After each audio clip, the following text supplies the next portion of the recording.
Dos planetas que compõem o Sistema Solar, a Terra não chega a ser um dos maiores, mas é um dos mais bonitos. Do espaço, assemelha-se a uma bela joia azulada.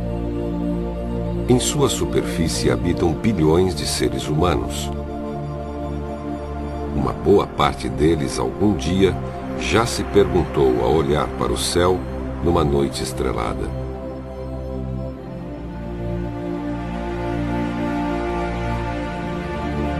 de onde veio tudo isso?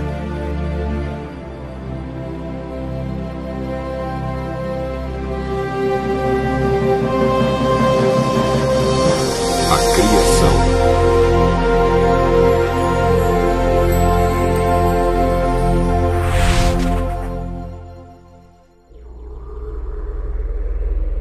No princípio criou Deus os céus e a terra. A terra, porém, estava sem forma e vazia. Havia trevas sobre a face do abismo, e o Espírito de Deus pairava por sobre as águas.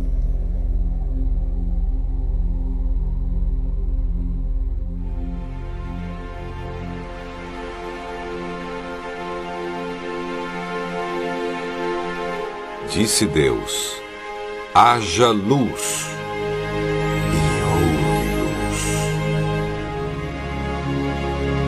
Começava um milagre poderoso da criação. A luz rasgava as trevas como um tipo especial de energia que não necessita de um meio físico para se propagar.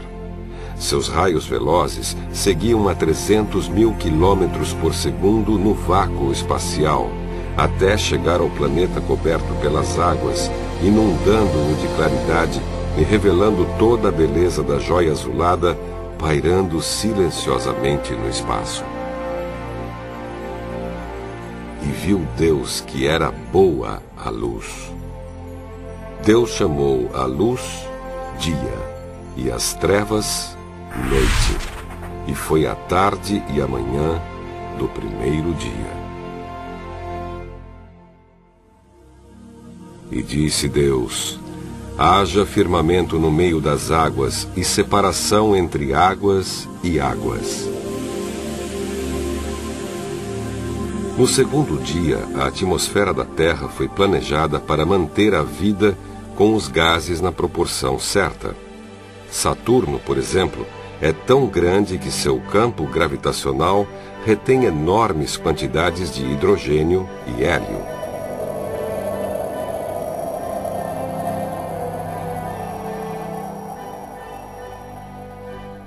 Na Terra, esses gases escapam para o espaço. Mercúrio é tão pequeno que seu campo gravitacional não consegue reter gases, portanto, praticamente não tem atmosfera. A atmosfera da Terra é especial. Contém 21% de oxigênio, o suficiente para acolher vida. Se houvesse 25%, seria quase impossível apagar incêndios. E o pequeno traço de gás carbônico é o necessário para fazer as plantas crescerem e para promover o equilíbrio de temperatura no planeta.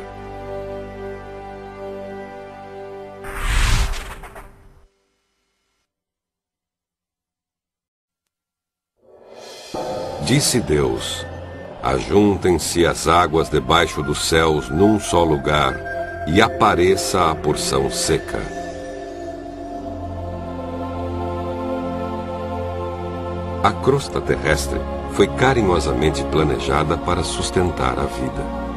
Ela contém os elementos essenciais, como hidrogênio, nitrogênio, carbono, oxigênio e outros. Além disso, nosso planeta é o único conhecido com água suficiente em estado líquido. A água é o milagre químico da união de dois gases que formam um líquido. É a água que transporta os nutrientes em nosso corpo, ajuda a regular a temperatura da Terra e possibilita reações químicas indispensáveis à vida. Tudo foi pensado com carinho. como os pais que preparam o berço para a chegada do bebê. E disse Deus: produza a terra, relva, ervas que deem semente e árvores frutíferas que deem fruto.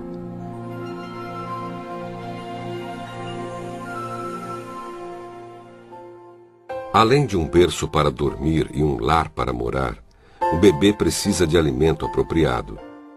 E Deus pensou nisso também. As plantas armazenam nutrientes nos frutos, que nutrirão os animais e o ser humano. Além disso, cada folha de uma planta, por menor que seja, contém mecanismos específicos para captar e transformar a luz solar em energia.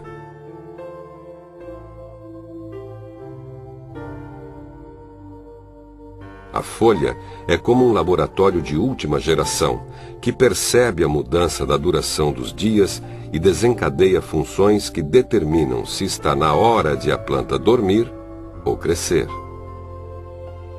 Esse laboratório também faz preparações químicas que são necessárias para a planta viver, produzir frutos e sementes.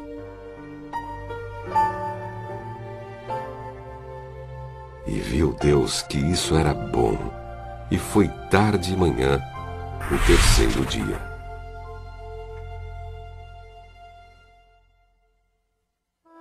Disse também Deus: haja luzeiros no firmamento dos céus, para fazerem separação entre o dia e a noite, e sejam eles para sinais, para estações, para dias e anos.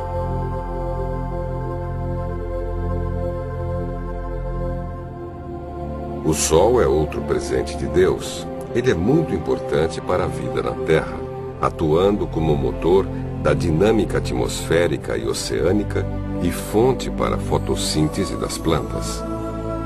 Cerca de 70% da energia irradiada pelo Sol situa-se entre os comprimentos de onda de 0,3 a 1,5 micron, correspondente à banda da luz visível acrescida do infravermelho e da luz ultravioleta. Essa é exatamente a faixa da radiação necessária à manutenção da vida. A distância da Terra ao Sol, a velocidade de rotação do planeta e a quantidade de radiação emitida pela nossa estrela também foram finamente ajustadas pelo Criador, de tal forma a possibilitar a temperatura adequada para os seres vivos. A Lua tem tamanho suficiente para fazer com que as marés oceânicas permaneçam em movimento sem, contudo, submergir vastas regiões terrestres. Ela orbita a Terra a uma distância que minimiza qualquer mudança na inclinação do eixo do planeta, garantindo assim estabilidade ao clima. Se estivesse mais próxima, poderia cair sobre a Terra. Mais distante, escaparia da órbita terrestre. Tudo foi finamente regulado e planejado com cuidado, uma máquina celeste perfeita. E viu Deus que isso também era bom, e foi tarde e manhã, o quarto dia. Disse também Deus: povoem-se as águas de enxames de seres viventes, e voem as aves sobre a terra, sob o firmamento dos céus. No dia em que os peixes e as aves foram criados, o mundo se encheu ainda mais de cores e alegria. Além das variadas formas e matizes, os seres marinhos revelam detalhes de um projeto surpreendente.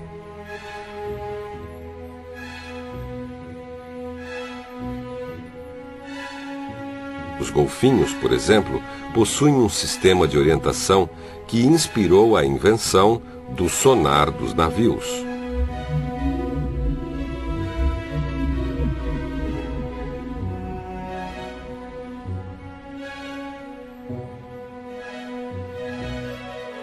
Que variedade, Senhor, nas tuas obras! todas as fizeste.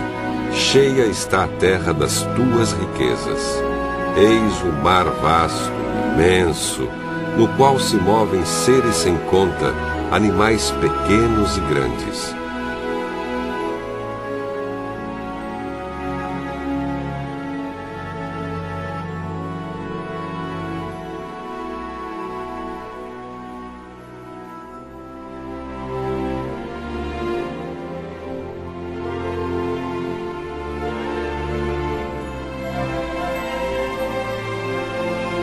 Como um artista que enche a tela com cores bonitas e variadas, o pano de fundo azulado do céu foi colorido por Deus com as mais diversas formas de seres alados.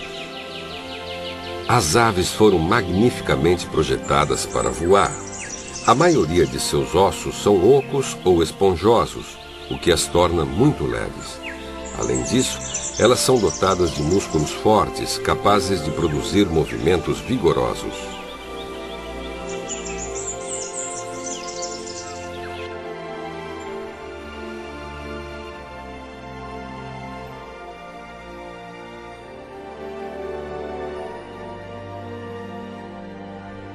Os peixes e as aves proclamam que Deus é Criador. Foi a tarde e a manhã do quinto dia.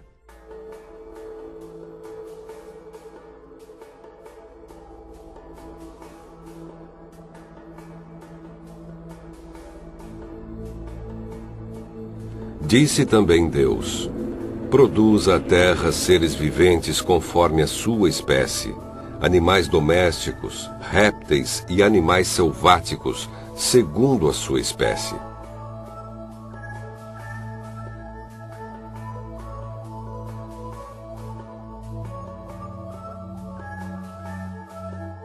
A vida animal, com toda a sua exuberância, traz a marca do Criador. Do maior ao menor ser vivo, tudo fala de um Deus cuidadoso e detalhista.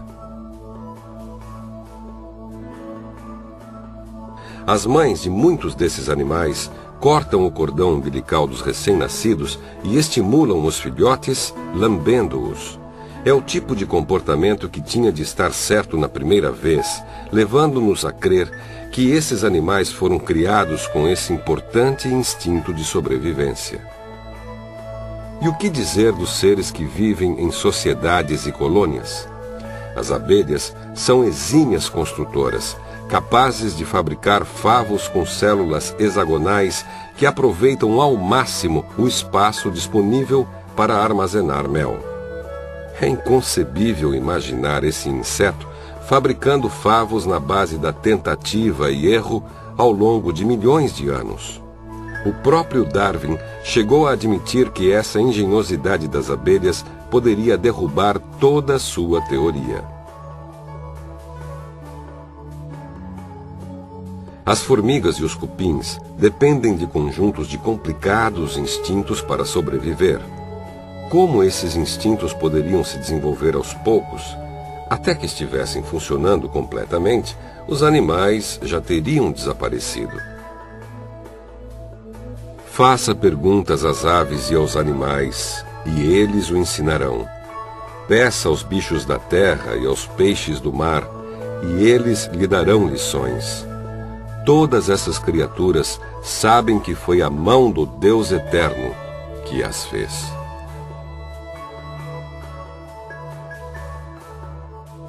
Todas essas máquinas supercomplexas falam de um Deus Criador. Elas foram criadas no sexto dia.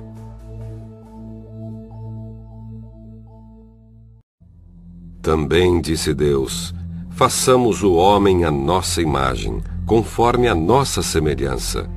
Homem e mulher os criou. Ainda no sexto dia, veio à existência a obra-prima do Criador. Numa clareira cercada por várias árvores frutíferas, imagine Jesus debruçado sobre um monte de barro. Ele molda o barro com as próprias mãos, com carinho e dedicação em cada detalhe. A figura que surge é bela e imponente, e assemelha-se ao próprio Criador. Sua altura e porte são formidáveis. Sua estrutura física é composta pelos mesmos elementos químicos da Terra, da qual foi formado. Ele é robusto e tem aparência muito saudável, totalmente diferente das pessoas que você está habituado a ver. Seu nome é universalmente conhecido: Adão, a obra-prima da criação.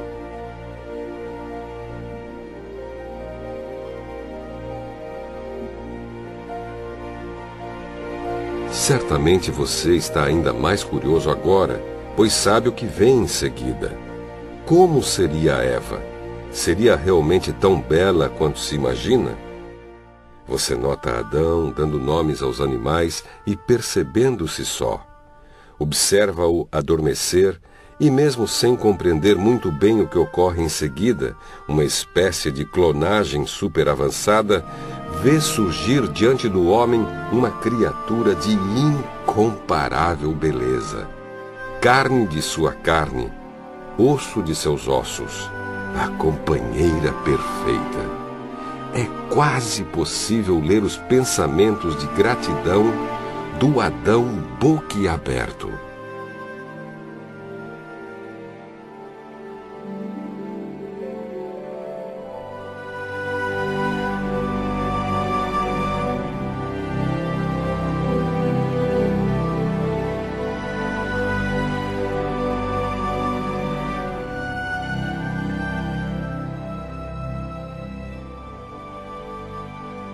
Segundo a escritora Ellen White, Eva era algo menor em estatura, contudo suas formas eram nobres e cheias de beleza. Esse casal, que não tinha pecados, não fazia uso de vestes artificiais, estavam revestidos de uma cobertura de luz e glória, tal como a usam os anjos. As células, com seu código genético capaz de encher milhares de páginas de informação, o cérebro, que de tão complexo não consegue desvendar-se a si mesmo, os sentidos, as emoções, tudo isso e muito mais são as digitais do Criador em sua obra, a assinatura do grande artista. E foi a tarde e a manhã do sexto dia.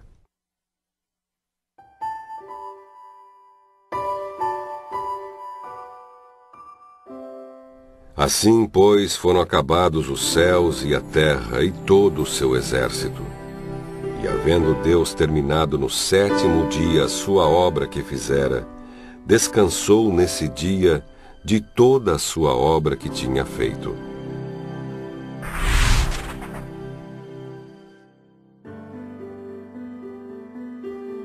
Porque em 6 dias fez o Senhor os céus e a terra, o mar e tudo que neles há, e ao 7º dia descansou.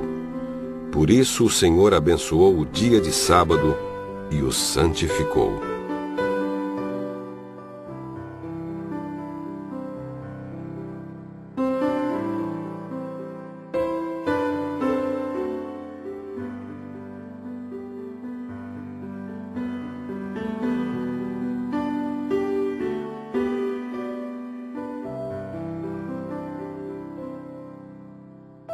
O sábado é mais que um dia de descanso físico, é o grande memorial da criação de Deus. Ao separarmos o 7º dia da semana para fins religiosos, como o culto a Deus, o auxílio aos necessitados e o contato com a natureza, estamos reconhecendo ao Senhor como o todo-poderoso Criador do universo. O sábado é, antes de tudo, uma pausa para contato mais íntimo com Deus, aquele que mandou e tudo se fez. O Criador do universo sem fim, o seu Criador.